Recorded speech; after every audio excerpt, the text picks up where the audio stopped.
My name is Coca Treviño. I'm program manager at Big Medium. Thank you so much for coming to this coffee chat. As you may know, this program features leaders in the creative community sharing their professional and personal experiences to inspire others into pursuing careers in art. Today, I'm super happy to have good friend, artist, curator, gallery director for Women on Their Work, Rachel Stuckey. Welcome, Rachel. Thank you so much for being here with us. Yeah, thanks for having me, Coca. Yeah, I have so many things that I want to talk to you about, but let's start at the beginning. Like, where are you from? Like, how do you just get inspired to be a professional in arts and all the things that you do? Yeah, so I'm from Austin. I was born here. My family still lives here. I moved for college to Savannah, Georgia, for a little bit, and then to the University of Colorado in Boulder. And my undergraduate studies were actually in film production. And while I was a student, I got interested in programming film as well, and just kind of, yeah, bringing experimental and weird cinema to Boulder. And after graduating from college, I wanted to move back to Austin. Just felt the pull to come back. And when I got back here, I met some new friends who are also into experimental film, and we put experimental response cinema together. And kind of while I was working and having a day job, was also getting to just bring film and filmmakers that I wasn't seeing here, and get grants to make that happen. Then, yeah, I guess, well, eventually I went to UT for graduate studies in transmedia, wanting to like branch into a more studio-based practice and just see what it would be like to take what I was doing off of the screen and out of just the theater situation and consider it more, you know, in 3D space. And then following that, worked various different positions and curating and day jobs and all of that. And yeah, eventually landed at Women in Their Work, and I've been there for 3 years now. Wow. Yeah, and just, but growing up, it's so specific what you do. And I mean, you do, as an artist, specifically, you have a very focused practice, and yes, it's film, but it's also new media. It has music. Like you do, yeah, very unique type of art. And I'm very curious on how was that shaping? Were you always like a kid with the computer and like all these things, or as you were learning on film school, like that's how you found all this amazing machines and voice? Yeah, yeah, as a kid I was always playing with technology. Like I loved to make just radio shows. Like I had a cassette recorder and I would just bring it in the car or on errands or whatever and constantly be recording radio shows, commercials, anything. And then I loved making work on the computer, just in MS Paint, or making, it was kind of like a kid's prototype version of PowerPoint called Storybook Weaver, where you could make stories with clip arts and things. And then as I got a little bit older and we got the internet at home, I played around with HTML and building my own websites and using that as a platform to kind of share these stories that I was making for just home cassette previously and putting it on the internet. And then, yeah, eventually I got a video camera, and kind of that all just ended up winding together into what has turned into my practice. And that's very curious, because I never realized until right now, like the storytelling element. Like yeah, I've been seeing your work more like as a visual thing, because it's, yeah, like in technology oriented and stuff. But now that I think about it, everything does have like a storytelling thing. And do you think like that's where you were going for when you were a kid into going to the university? Yeah, and I think as a younger person, like, I don't know, as a high schooler, I was more interested in being a creative writer. And then I found my voice through video and realized that that was a form that I really enjoyed working with, because I could, like, yeah, bring visuals into the stories that I was working with, more than like puppet shows and other kind of earlier forms I was playing with. And yeah, I think story has always been an aspect of what's inspired me, especially just hearing and collecting stories and finding just the unusual and strange and really living in that and kind of yeah, making a world that other people can live in as well. That's so interesting. And also, like when you're going to Colorado, like I've read and I've seen some of your work over there. It's gorgeous, but it's also like more towards nature and just this hybrid. Do you think you're very influenced by your surroundings? Yeah, definitely. Boulder, Colorado is just so beautiful. I think I just couldn't, like, it's just so intoxicating to be able to walk for 5 minutes out of my apartment and just be hiking in the mountains.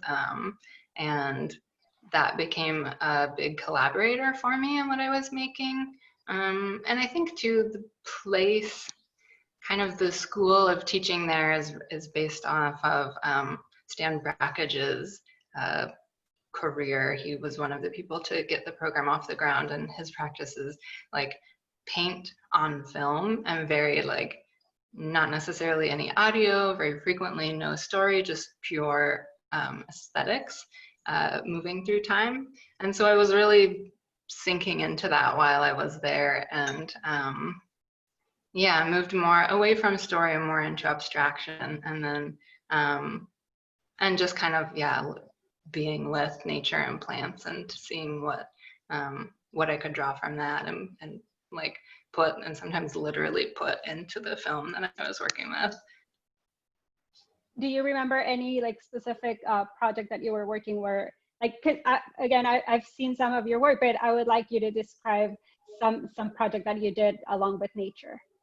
Yeah, one piece that I made was I had collected a bunch of flower petals, and I had just feet and feet worth of 16mm film that I had actually ruined in the darkroom. I shot something on it and it just didn't come out. So I stripped it all with bleach, so it was just this clear plastic substrate.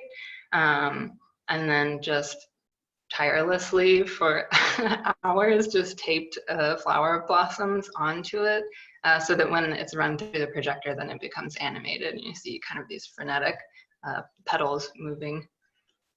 Oh, that's so awesome. Yeah, I love that. And also, like, again, like, you're so versatile, because when I'm thinking of your current work, it's more like the net, or it's like a virtual thing. So it was very surprising for me seeing like all your connection with tangible things, when like we have this stereotype of the person working in their computer in this like small space, just like focus, which is also kind of weird to think that we're all doing that right now. It's different practices. So are you comfortable moving in and out of your studio?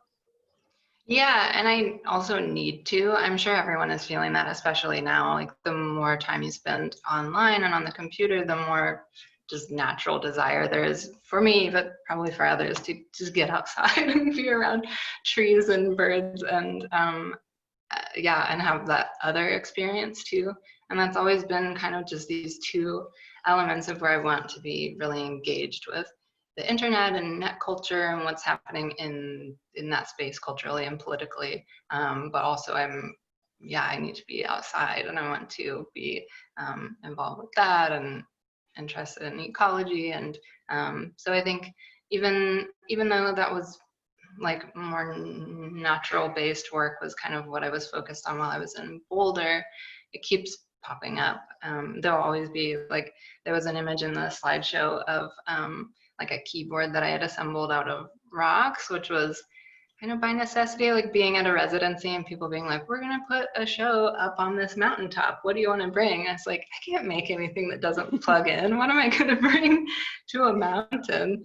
And that's why I was like, but I could make a computer there. And it was fun thinking about people who feel displaced in nature, which was definitely some of the people who are at the residency who are just like, oh, I don't want to hike. That seems gross. Why can't we just put our art like on this flat field where we don't have to like hike up there? So I wanted to make this kind of like keyboard and mouse out of rocks that's looking over this vista that looked, to me, shockingly like the like Windows background, just like generic vista. As a terminal for someone to sit down and engage with nature. It's like, if you are someone who has a hard time just being alone and in nature, maybe thinking about it through the like through the lens of a computer terminal is a way to access it.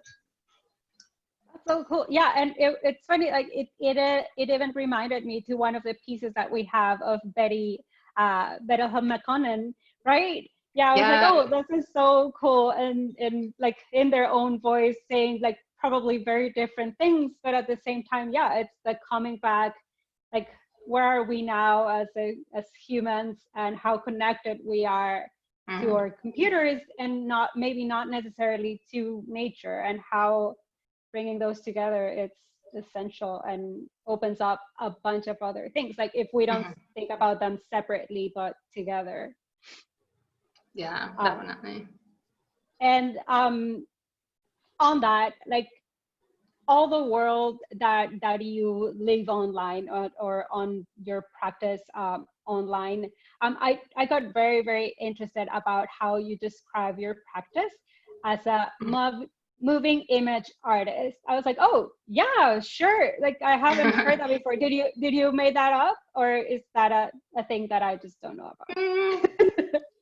I think it's a term that's used in, I guess, especially within the experimental film community of people who are working more in expanded media, like not just experimental film, but otherwise. And I feel like also that term is maybe a little outdated at this point, because I have been, especially more recently, working in just other time-based media, not necessarily moving image, but just time in general, sound and other aspects. But yeah, I feel like, I don't know, that term was maybe something that was important to me in this transition from being like, I'm an experimental filmmaker, which is a pretty specific niche community of people and venues, and then moving into a more expanded practice. Got it. Yeah, well, I love that. But yeah, and on your recent practice, you've been diving more and more into music, right? Like that's something that out of like you had to, because this is what is missing from my project, or was that a natural movement? It was, I think, out of a desire to branch into something a little bit different. I found as someone who is employed full time, it was hard for me to continue with my established practice, because it's something that I was used to, especially in grad school and then like the period after grad school when I was mostly doing artist residencies, of like, I'm used to having just 7 hours at a time to do nothing else but work on this specific coding project or video editing project. And so I was struggling to come back to that kind of at the end of the workday. And I realized that something that was helpful was to just remove the visual component altogether, and work in the similar way that I do with video and other media, in terms of like sourcing found material and stretching and chopping it up and messing around with it, but having it just be pure audio. And also the device that I'm using is an analog modular synthesizer.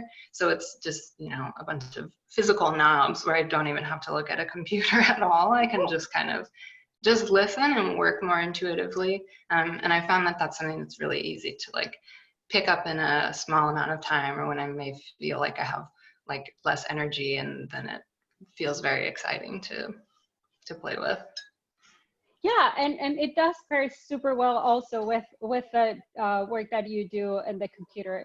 Like it's all the kind of glitches and like very stimulating. Yeah, it stimulates all of your senses. Like, is that something that you're going for? What is one of the focus when you're creating these pieces that are super abstract, but at the same time, like very recognizable? Uh-huh. A lot of them are rooted in fan culture, and especially fan culture as it plays out online or on YouTube. I just like am such a sucker for overplayed radio hits once I've heard them enough time. Like I know what the radio mechanism is of like play it enough times and then people will love it. And I like just leaning all the way into that and recognizing that that is a strategy. So I will just like listen to a pop song just over and over and over. And this was a practice that like it would help me work with video editing, where I would just put on one album and I would listen to it the entire time I was working on the project, whether it was like a week or a month, just listen to it over and over. And then I started just actually bringing that into like, I don't know, into my like artist palette and working with that actual source content. And so for me, both in terms of video manipulation and audio manipulation is just kind of a way of like finessing that material and really like teasing out every small aspect that's there and really playing with it and distorting it and getting into this funky territory that I don't know, that fan culture on the internet can do to a thing in terms of just like blowing it up to this huge, amazing thing that maybe it never even was to begin with, and like smearing and distorting, so it becomes kind of the after image rather than the original output, if that makes sense.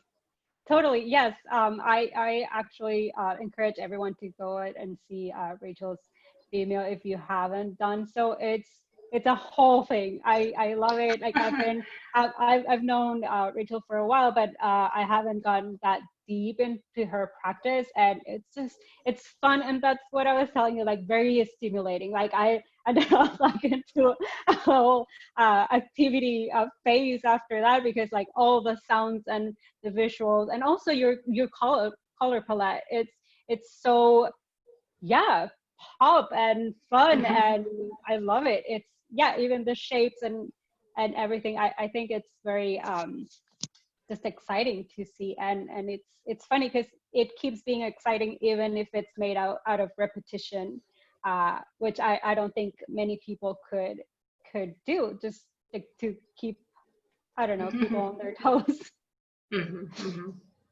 And on that, another side of a practice, like you use yourself a lot on videos. Like, is that something that's very comfortable for you? I'm guessing yes, since you were telling us about you recording yourself when you were a kid. Is that kind of like the same line, or again, like, is that a resource thing? Yeah, it's definitely something that I was doing all the time as a younger person, and that I kind of got away from, I guess in school when I was like learning to work with actors and then just pure abstraction, and then I came back to it, I guess when I was in grad school, like in my late 20s, of just realizing, like, again, I think trying to get away from the computer more and work with like the natural environment, and thinking of what, if I pare away everything that I have that's related to my computer, what's left, and that's my body, which it is an important tool for me to work through things that I'm learning about. Like I'll embed myself deeply into a niche YouTube community and just kind of like figure out what it's like to be that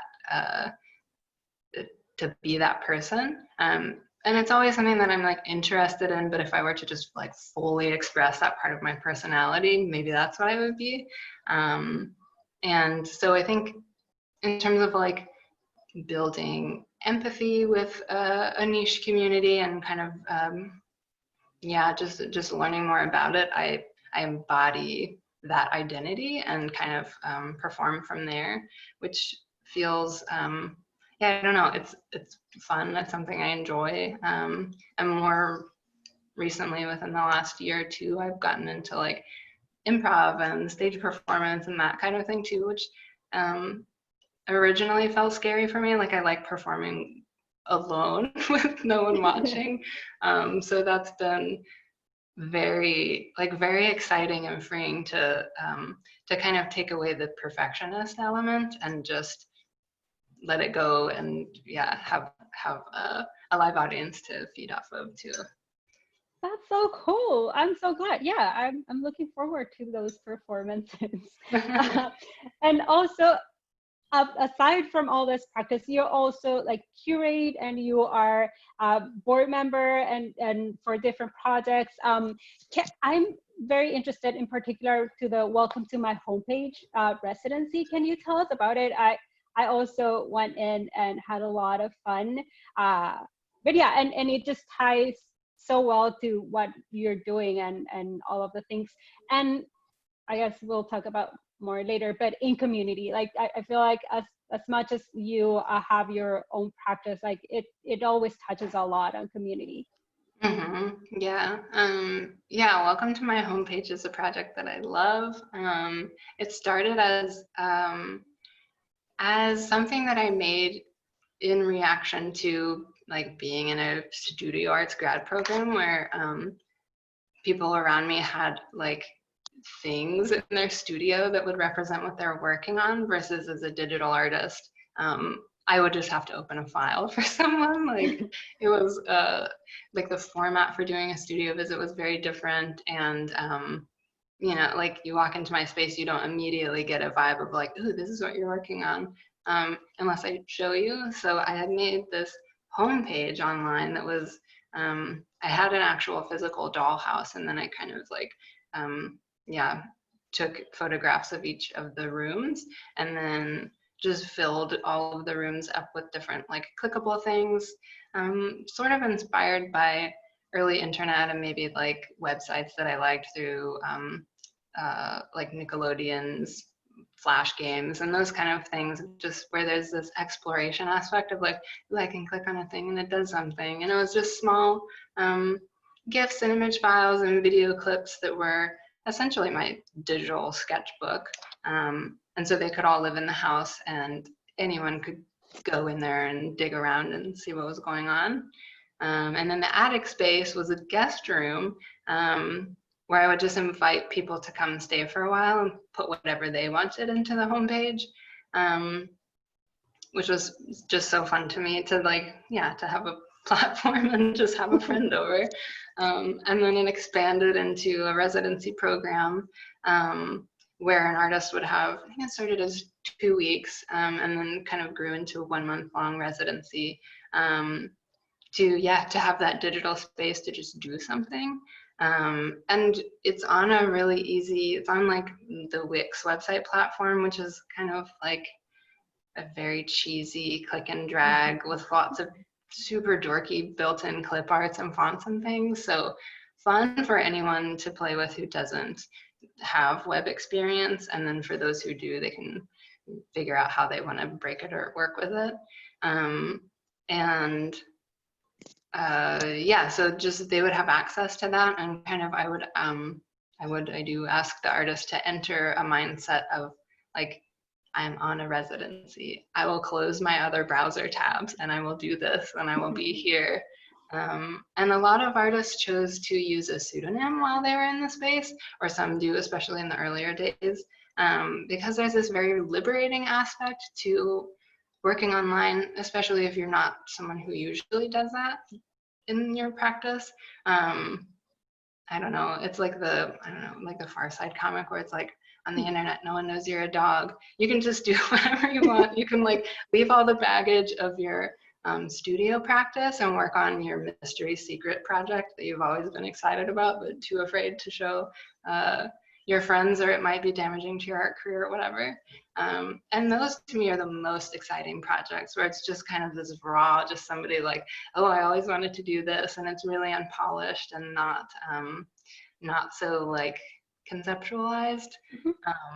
So that's always really fun to me to see. And since it's like now the project is umbrellaed under the Museum of Human Achievement, and we've got funding for artists in non-pandemic times, there can be also a physical show aspect, which has been cool in terms of like having the online community that can see the work, but also a physical iteration of it, and then like bringing those works to more visibility within Austin. So yeah, that's been really fun to see them kind of translated from online into the physical world. But yeah, for the next round of residencies, they'll just be exclusively online again.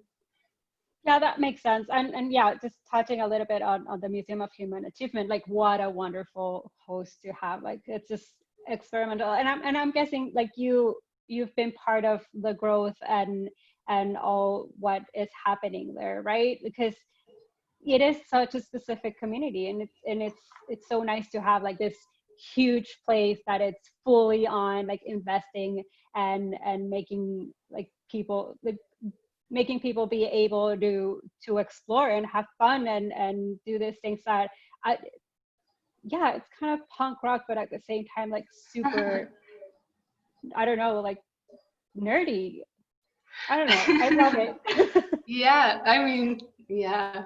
I guess it was 4 or 5 years ago that that Zach Trigger at Moha brought me on to kind of help with realizing some grant funding that they got to buy some new technology like VR headsets and some nice gaming computers and build out a space in programming to use those and to bring in artists who are interested in that. And yeah, to me, I just am always wanting to like make space for the type of art that I want to see. Yeah, it felt and then has continued to feel really exciting to have there be a platform for artists who are working at this intersection between like, it's not indie games or the gaming community necessarily, and it's not like gallery art world, but it's this middle place where artists are working with emerging technologies in strange ways and making work that is really new and exciting and also really fragile, and is something that like typical gallery space just doesn't have the capacity to show because it needs constant tending and care, and it might just not work if there's a computer update that happens and the software file is too old or whatever. So I'd like, yeah, I think Moha is a really good space, and the IRL space that I helped to kind of get off the ground is a good place where that's okay. Like experimentation and decay and, you know, newness are all part of it. Yeah, and like in talking about that, like and our current situation, I feel like you have all this extra experience, and people like might just getting like, okay, this is it, there's no going outside, so let's just all jump into the virtual world. Like how does it feel for you that since you've been living at least part-time in that virtual world for a while? Yeah, I'm so glad. Like, I don't know, I am able to see so many more friends' projects and just like cruise around and do a lot within like a capacity that's manageable to me. Like, I don't know, I just know that I feel exhausted like bopping around to too many art openings and things like that. And that's also such like a social situation versus actually experiencing the work. So I've loved just getting able to like tune in to yeah, to live streams and to digital, just cool ways that the digital work is being shown, and seeing that friends of mine and artists who I admire who typically work within digital space and kind of have felt more and more pressure to show within traditional gallery spaces, going back to, or those traditional gallery spaces are now like, let us learn from you. How can we show work online? And so they're having more opportunities to show in the way that their work is meant to be shown. Yeah, which just, I'm all about that. Yeah, I'm very, very excited because yeah, like I feel like I've had the most contact at Moha for your like your shows and different projects, and it's always very excited, but it feels very foreign to me, and I'm also a bit older than y'all, and so it there's a huge like barrier in my brain, but I enjoy it. Like it makes me very excited that we get to like dive in and explore and just like let's just embrace it and have fun with it. I'm happy to see, and more like, and going to your full-time job at Women on Their Work, like I can see that your influence is there, and it's fun, and it's so good to have like a mix of work and yeah, just I think more openness to having this like be part of the fine arts. Can you tell us a little bit about your role at Women on Their Work? Yeah, and I was gonna mention in terms of like you saying that shows you've seen at IRL feel like out of your traditional realm of understanding, and that's been an exciting thing to work on, especially recently at Women in Their Work, is thinking about our audience, which is, I mean, we're a physical gallery, that's what we show, so our audience is more like, that's what they want to see, that's kind of how we typically operate. But so how to bring some of those elements of net culture and looking at digital art to a wider audience, and especially like working with artists who maybe that wasn't their intention to. But we've been, yeah, I don't know, I guess to get to your question before I'm rambling too much. No. As the gallery director at Women in Their Work, I work with our artists on realizing their exhibitions, and kind of from open call until the show, that can be like a 2-year period, and as well as like many other hats that I wear with bookkeeping and website and operations and those kind of things. But yeah, it's been very fun kind of transitioning to online space for especially for our current exhibition, which is Likes Charged by Melanie Clemens, who is a friend of mine and an artist whose work I've curated into a couple of shows, who I was thrilled was selected in our open call the past round. And she is just such a perfect fit for this time too. Like, I'm so glad it's Melanie right now, because this is an easy show to have be hybrid online and IRL. And I think work that,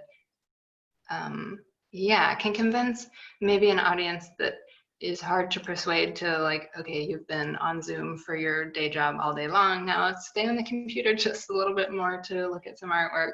I feel like for work that is created on the net using internet tools and intended to be seen there, to me it feels so exciting, and I hope that translates to the audience too, of like, this work is in situ, it's not like being translated to the internet, so it's a different exciting experience. Yeah, and I remember when the pandemic just started, there was a lot of push for galleries and museums to move online, and it felt so forced, like having like the 3-hour museum tour, like who's gonna be standing there? Like it was very obvious that wasn't what was supposed to be happening, like, and so it makes me very excited to know that they have Women on Their Work has someone like super capable and with this experience, and it's not translating, it just lives there, and it's the language that it's supposed to have. So yeah, I do think like you have such an important presence, and you're doing the work not only for women but for this kind of art, and it's, yeah, it is just exciting to me that we keep learning, and that we're somewhat forced to have this relationship with the virtual world, and like let's just have fun with it, because it can be super tedious, and just having this like fun images and sounds and all of the things is to change the mindset. It's awesome, because then also if you curate with having like this hybrid and just bits and pieces like in both worlds, it just makes it so much more engaging, I guess. Yeah, and something that I hope too, now that all of us are online and having to spend more time with it, is that we'll be able to have more serious, real conversations about net neutrality and just how politics and biases with algorithms and who owns and structures the internet. And yeah, just have maybe more people on our team fighting for like, let's make this like a democratic, accessible platform and infrastructure. Yeah, that's kind of one of my hopes is like, now that we're all here, let's really think about this and who has access to it. Yeah, and also just fun ways to break it and play with it and use it as an art form rather than just like the doldrums of a day job. Yeah, I would be very interested if you hosted that chat of getting us on board and be like activists of the internet. Yeah. Do it. Yeah. Also, you have a studio residency right now for women on the work. Can you tell us about it? Yeah, definitely. I'm very excited about the studio residency program.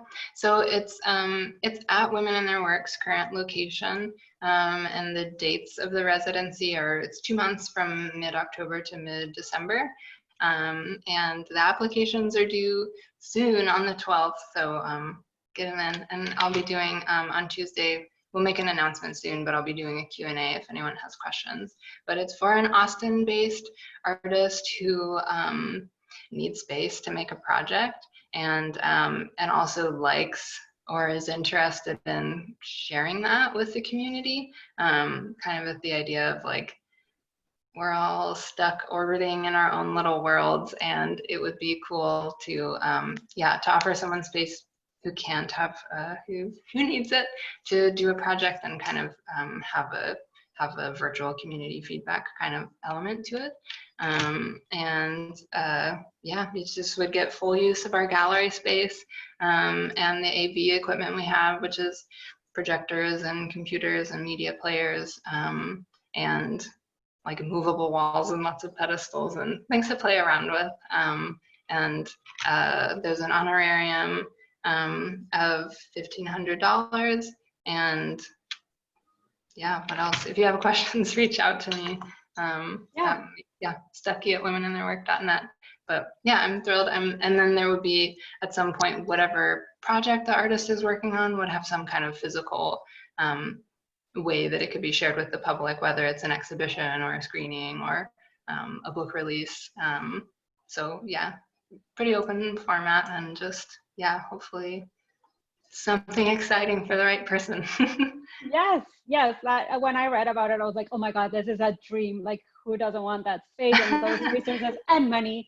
Like, that's so cool. And more because, it's just having it focused on women and the development, like, of their careers, like, of our careers. It's just so needed, and it's nice to know that like it's in good hands. Like, you guys are doing a great job, and it just makes me happy that y'all exist. On that note, does anyone have any questions? We have Rachel here. You can talk about her artwork, her curating work. Oh yeah, tell me about your curating work. I skipped that question. Like, Cool. Yeah. So I guess I talked a little bit at the beginning about curating with experimental response cinema, and my goal there was always to pair something that people knew a little bit more about and were excited about with something that they hadn't heard about. And usually that was kind of like, let's put like a sort of heavy hitter but weird experimental filmmaker paired with someone who is more marginalized, whether it's a trans queer filmmaker, woman, or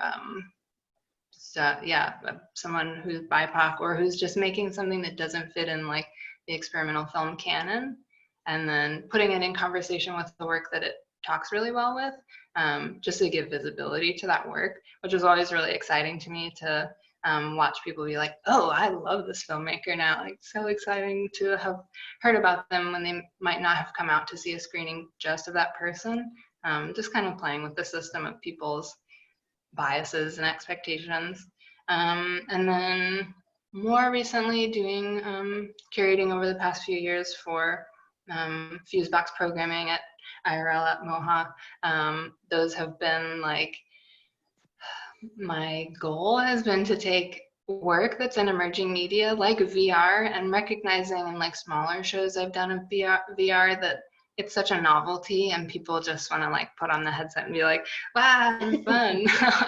Even if the content of the work is like very serious and about like racial politics, and I'm wanting to like, okay, how can I frame this in a container where the novelty is the container and then you can engage with the work. So like one of the shows that I did was Spams, the Internet, the Restaurant, which was the idea of like, you would make a 30-minute, this feels like it's less of a novelty now that every gallery is doing appointments, but you would book a 30-minute like dinner date appointment for you and a friend, and you would sit down at this table and there would be a waitress who would give you menus, and then on the menu you would select your appetizer, which was a net artwork that was meant to be viewed on a screen. The entree was a VR piece, and then the dessert was some kind of tactile interactive media. And we would serve the things on like burger baskets, fry baskets, and it was so fun just to kind of like, yeah, take away the like gallery vibe of like, I'm gonna look at something and then I'm gonna leave, and I'm not gonna spend this much time on a time-based piece because I don't know if it's going to be that interesting. But being like, you're here for 30 minutes, you've ordered your meal, you're going to enjoy all of it.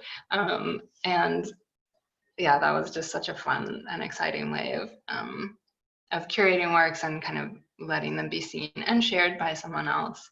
And then I helped co-curate with Zach and Donna Solomonova, Rachel Wilkinson, Devin Wilkins, who are my interns, Computer Scientology, which was an exhibition that they did a fantastic job of like translating my weird idea of like Scientology, but computer science, and taking like the cult of new media and tech and really just running with that vibe and making like a very like indoctrinating kind of feeling experience. But yeah, I always just like showing artists who maybe are not recognized enough because their work doesn't fit a traditional form.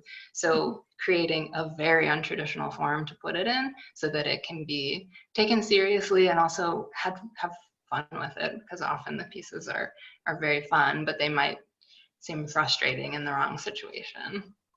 Gotcha. And like aside from Museum of Human Achievement, where else can people see your work, like your curatorial work? Oh yeah. The more recent show that I curated at was at Women in Their Work of Betty McConan and Stephanie Concepcion Ramirez, which was such like a dream team of artists to put together, and to see that show come together in conversation.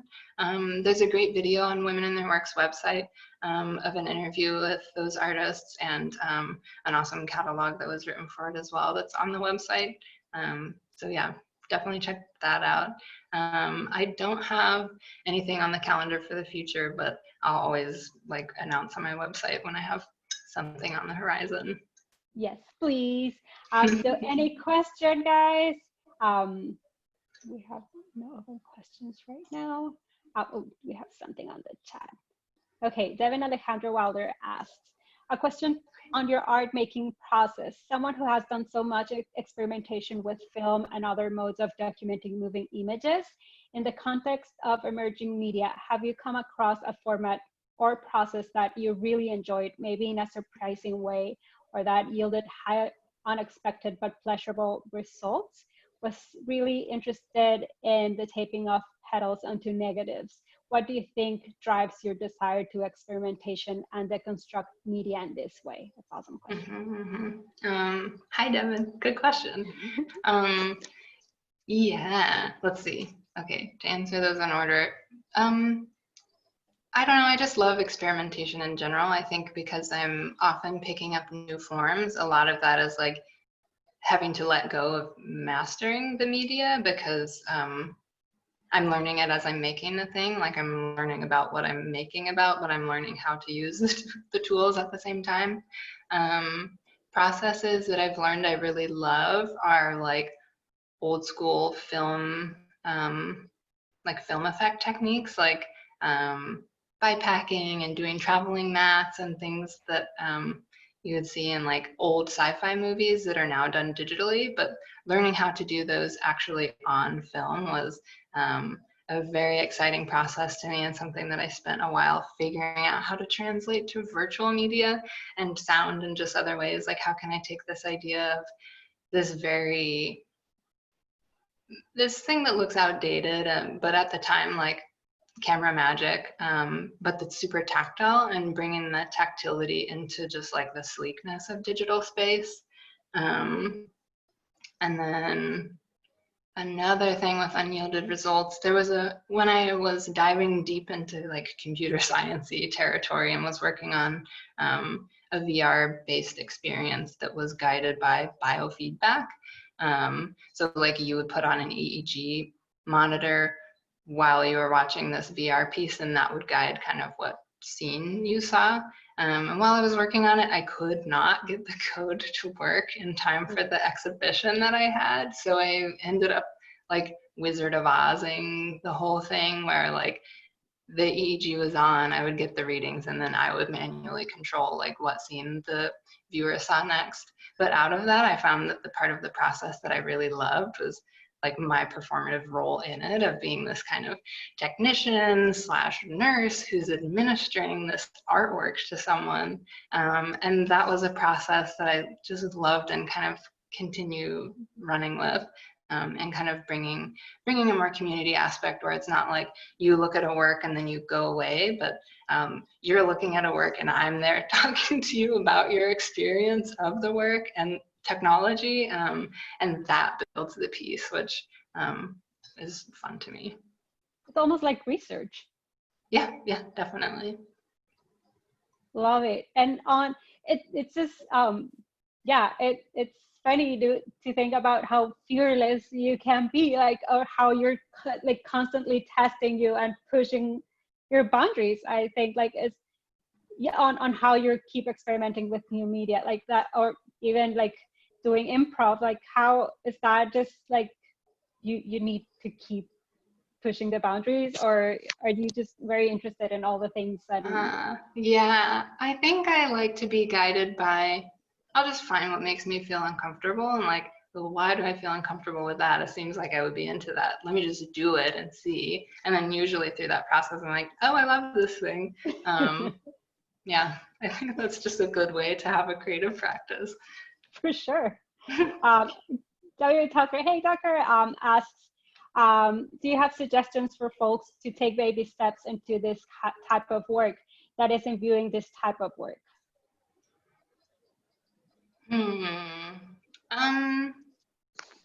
No, I mean, I think just click around, see what you like.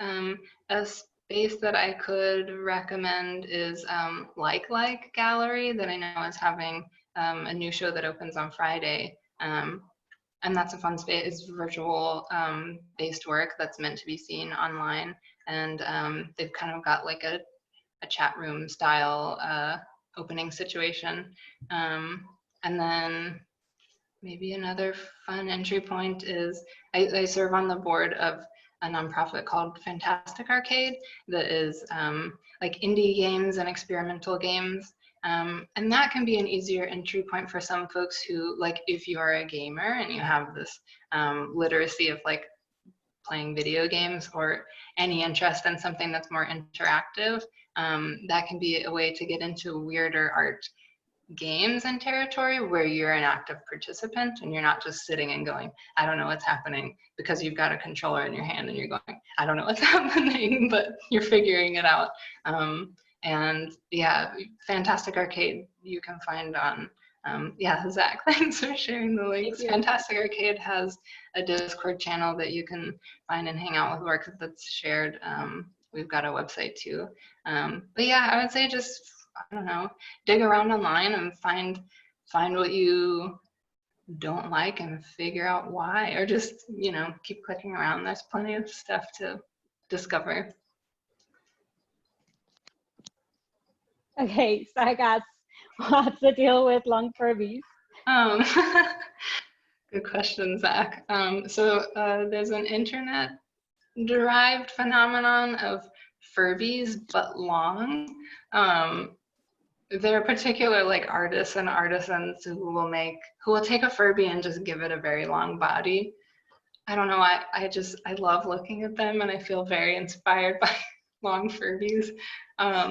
My grandfather was like an obsessive doll collector, and he had probably 400 dolls in his possession at the time that he died. And I think I've always just been interested in dolls also, and like the people who make them. And that's like a very weird niche sub-community of people who are super skilled and have this kind of whole story around this world of doll making. So it's a community that I'll peek into all the time. But as someone who was a Furby fan as a child, seeing someone make them just long, I don't know. Find it on Instagram. You'll not be sorry. Well, we've taken enough of your time. Thank you so much for doing this. It's always a pleasure talking to you and learning from all that you do. We're gonna put your website, or your website should be at where you did RSVP, but you can find awesome videos. And Tucker, you can dive into her website and see a bunch of different media and projects that Rachel has done and that are really fun and exciting to look at. Yeah, thank you. Oh, and one more thing that I want to plug, on Wednesday next week at 6 p.m., you can find this on Women in Their Works website, is a panel conversation that I'll be moderating with Melanie Clemens, as well as Ciara L. Bryant and Deanna Rojas about their practice. And if you want to hear more about just artists working in digital space, that should be just a great combo, kind of to get like an easy entree into it, especially because some of the artists work more in traditional photographic media too. So yeah, check out that conversation on Wednesday. Yeah, thank you so much, everyone, for joining us, and Rachel, for your time. It's always fun. Hope to see you soon around whenever we are allowed. Yeah, thank you so much, Goga, and thanks for watching, everybody. Thank you.